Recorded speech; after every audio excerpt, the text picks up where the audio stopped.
right. I am here with Howie Kendrick. Everybody, you remember Howie Kendrick? Howie. Hey, how you doing, man? I'm doing pretty good, man. It's been great to be back. Not back playing, but I'm back, though. Well, cheers. Coke is doing this thing. It's called Runs Driven In. We're about to drive around the greatest city in the world, Washington, D.C., and show you a side of Howie Kendrick that maybe, just maybe, you haven't seen before. Talk about playing in D.C., your experience here. Your mom was in the Army. Your grandmother was a big influence on your life. Talk about playing in D.C. and your mom being in the military and what it's like here. Well, my mom and dad were both Army, but I was lucky enough for them to leave me with my grandmother. My grandmother raised me until I was about 11 years old, me and my sisters. And, she's actually the one that got me into baseball. Really? I used to be around the house throwing rocks, breaking windows, and she just got tired of it. And she was like, I'm going to sign you up for T-ball. I just fell in love with the game of baseball. And at the age of 5, I knew I liked it so much. I was like, man, I want to be a major leaguer one day. And who knew all these years later I would end up here. Alzheimer's is very close to you and your wife's heart. Can you talk about that for a second?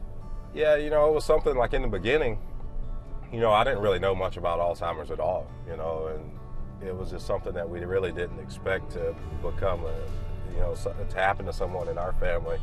And there really isn't a lot of awareness out there for it. And we felt that we should get involved to try to help spread the word because my mother-in-law was diagnosed with dementia.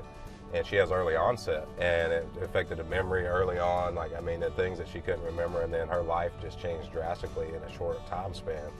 And for us, it was something that we didn't really understand early on, and my wife was trying to do everything she can to help combat it, try to learn more about it, hoping that we could change it. With all the medicine that's out there, there's still no cure for it, and people still, I don't know if they don't really understand it still. And I'm hoping, that one day there will be a cure found, and I think that we can do our part. You grow up playing, I used to play MVP baseball all the time.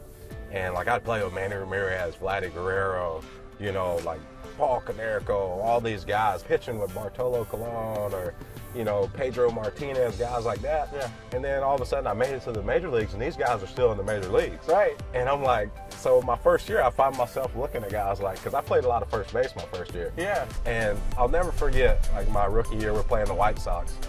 And Paul Konerko, I got a single and I'm on first base.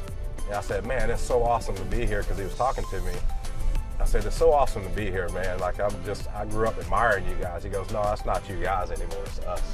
So Paul's always been one of my favorite guys. I always remember that moment. Yeah. Being on the field. Goosebumps, dude. That's cool. Man, good stuff today, Howie. Thank you so much. It's good to see you, number one. We miss you, man. Oh, I miss being here, man. Yeah. And FP, I appreciate you having me on, man. This has been a blast.